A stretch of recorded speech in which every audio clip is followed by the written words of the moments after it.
صراط الذین انعمت علیهم غیر المغضوب علیهم ولا الضالین. راه کسانی که به آنها نعمت دادی، نه کسانی که بر آنها خشم گرفتی یا مورد خشم قرار گرفتن و نه گمراهان.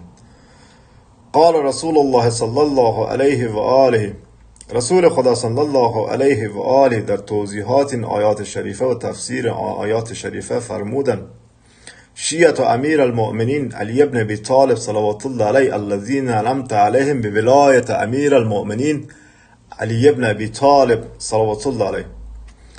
شیعیان امیر المؤمنین علی ابن ابی طالب سلام الله علیه کسانی که با ولایت امیر المؤمنین علی ابن ابی طالب صلوات الله علیه ولایت خاندان عصمت و طهارت علیهم السلام هم شاملا به آنها نعمت دادی. لم تغضب علیهم و لم یذلوا، و بر آنان خشم نگرفتی